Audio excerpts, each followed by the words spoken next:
I told y'all I had a reasonable suspicion, but now I got probable cause. Wait till I share with you how involved my family's been in my mental health. It was hard to read through this stuff, to hear all the private conversations that went on with my doctors about me, what these doctors believed about me. See the betrayal? It's hard to read, but courage sometimes requires you to do hard things. Come on, get this medicine up in you. Hi, Chardo. This is Auntie Sharon again. I don't know what's going on. I can't get in touch with you. This is the same aunt that... This is your trigger warning. When she met my wife, she had to tell her the story of how she found boot prints on my little body. We'll be talking about the psychiatrists and psychologists who had opinions about me. Guess y'all don't know nothing about reactive abuse. I want to be very clear. I am not attacking the VA as a department. This is not about them. This is about psychiatrists, psychologists, mental health professionals that sit under their umbrella. This should be a reminder to the VA that your veterans are important. There needs to be some oversight, especially on these psychiatrists,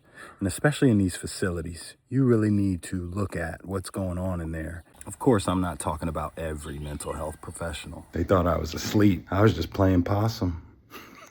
I know why they tried to play on my top. I know what you did to my grandmother. I know why it was so important for you to make everybody around me believe I was a bad person. You done jeopardized a whole lot of people's well-being and life for greed. Why it was so important to label me as crazy. Nobody would believe me. Soon all their little accessories and comrades, both before and after the fact, will know too. They ain't got the stomach to handle what's coming. You ain't got the stomach to handle what's coming. Hi, Chardo. This is Auntie Sharon again. I don't know what's going on. I can't get in touch with you. This is the same aunt that when she met my wife, she had to tell her the story of how she found boot prints on my little body.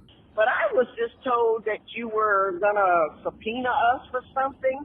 Well, baby, if you need any help, I got plenty of recordings of Samantha about the house and all. And if you need any help, let me know. Love you. Bye. Good to know you have those recordings. I will need those in court, by the way. Oh, you don't know what's going on, but somehow you have a recording to help me? You want to be on my side? He was admitted for inpatient psychiatric care. The veteran's thinking is reportedly delusional in nature, and there was a likelihood that he may harm himself or others. The veteran adamantly denied being dangerous to himself or others at the time of the psychological testing. I mean, I must be special to get two relatives to come into the facility for me. Had team conference with patient and his aunt, Miss Samantha Davis, my emergency contact at the time. One of the things she said was, he did battle depression for 2 years while in the military. Ooh, that's a lie. I tried to get him to seek help. That's a lie. He didn't think getting out of the military would be a good idea. That's a lie? Didn't know where his life would go from there. Then why did I take the LSAT? She went on to say, he was eventually diagnosed with PTSD by the military. Oh, you lying? He was then put on a no-fly list. That's news to me. And would no longer be able to perform his job. Didn't know you had access to my military records. You know you lying. How you release me to the care of my abuser at the most vulnerable time in my life. And what you don't know is she tortured me from then on. There was no getting better for me. She threatened to take my child from me if I didn't play ball with her, if I didn't live with her. I spoke to a good friend of his the other day, and he was very surprised because Chardo is usually the one to diffuse situations. This is her recounting what the friend said. I've noticed where one day he would be really sad and down, and the next day everything would be up and good. I would just chalk it up to a good night's sleep. I never saw it go from 1 minute to the next, but rather one day to another. Of course, we didn't always live close. Just none of this fits his personality. He has a 7-year-old, she was 4, and is the most amazing father you will ever meet. This is completely out of his character.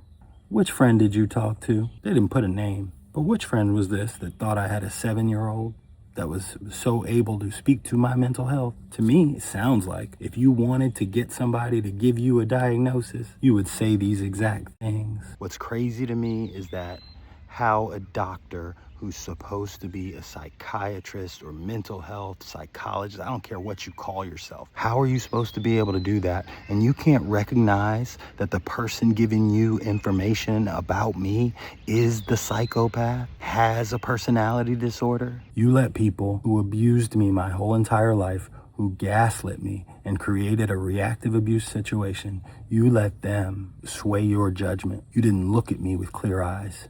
You looked at me through the lens of abusers. The veteran adamantly denied having any thoughts of harming himself or others to support reports to the contrary. Don't listen to the person you're supposed to care for. I can remember sitting there with that doctor. I'm sitting on one side. Across from me is my mother and this doctor. She didn't tell that doctor how she threatened to have my daughter taken away from me before this appointment. And this doctor is agreeing with my mother. I can remember I said, she abused me. Now, mind you, he's sitting right next to her. He looks at her and she's like, I did not. He agrees.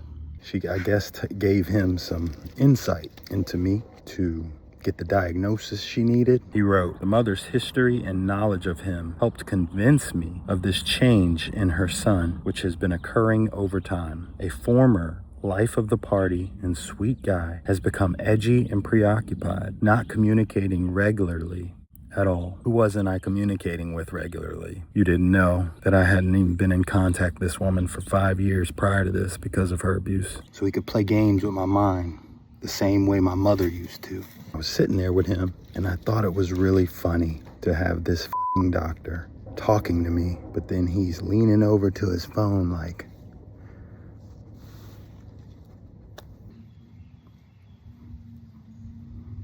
looking like an idiot. She probably taught him that. This punk-ass doctor must have got his MD at Chuck E. Cheese. Anytime we were in a car running from one state to another, she'd gesture over to the glove box like, oh, there's a mic in there. This woman traumatized me my whole life, constantly.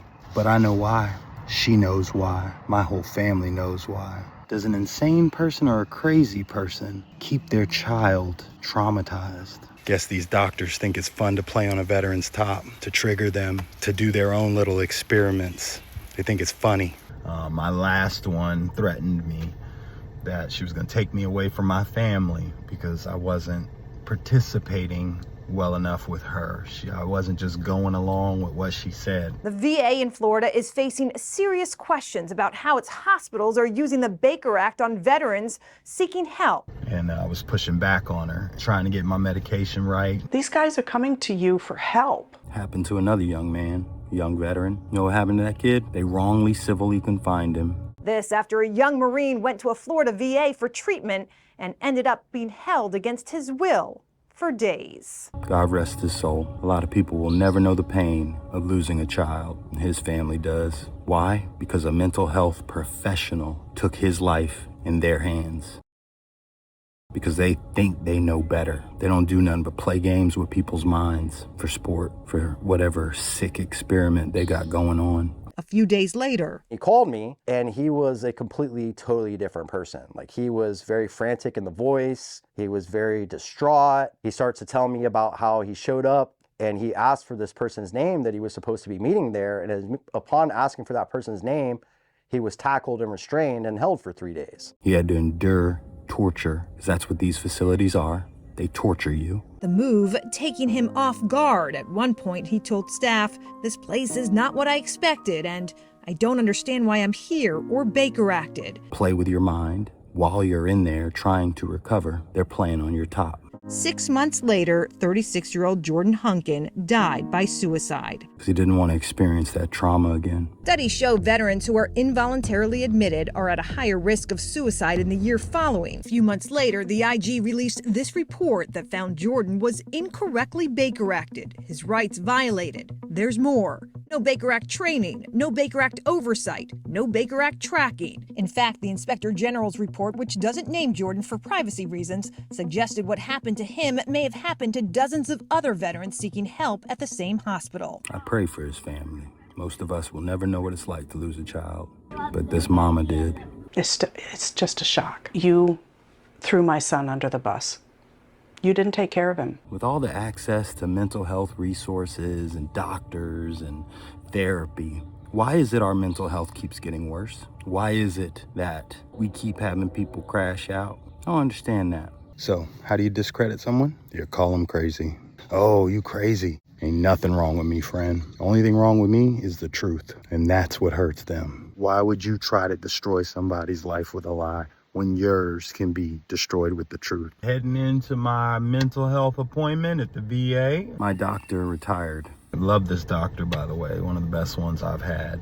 She listened to me. I feel seen. I feel heard. She validated me. She respected me. Man, I love that lady. She sees me. She sought to understand me rather than judge me. So they give me another doctor. I don't know this guy from Adam. To my understanding, he was just supposed to continue my meds, make sure everything was okay with me till I was assigned another doctor. That's not what happened, though. Unfortunately, this dude decided to play on my top too. He decided to trigger me, wanting to somehow get a reaction out of me. Guess nobody informed him how healed I was. Told me it's very uncommon for a mother to abuse their child. You know, that's the worst thing you can say to somebody who's been abused by their parent. You know what he also did, which was good for me in a lot of ways? He admitted that they messed up by releasing me to the care of my abuser, allowing my abuser into that facility. I don't remember his exact words, but it was something to the fact of, we messed that up. You're right. You really messed that up. This damn sure ain't about no pity. I don't need sympathy. And I don't need pity. This is about me showing up for myself. That little boy I made that promise to, that nobody was gonna hurt him again. And they tried it again. I tell you what, I am the happiest I've ever been in my life. I have no one traumatizing me, nobody bullying me, nobody backstabbing me or betraying me. I only have love, I have peace. I got a family that respects me and cares about me. I got animals that love me. Before you go calling somebody crazy or trying to build a case for mental health conditions or problems, you might want to confirm that that person's crazy. Otherwise, they're probably like me, suffering through it, waiting for the opportunity to get their own justice. I wish I could take scalps, but they don't allow that no more. You are enough.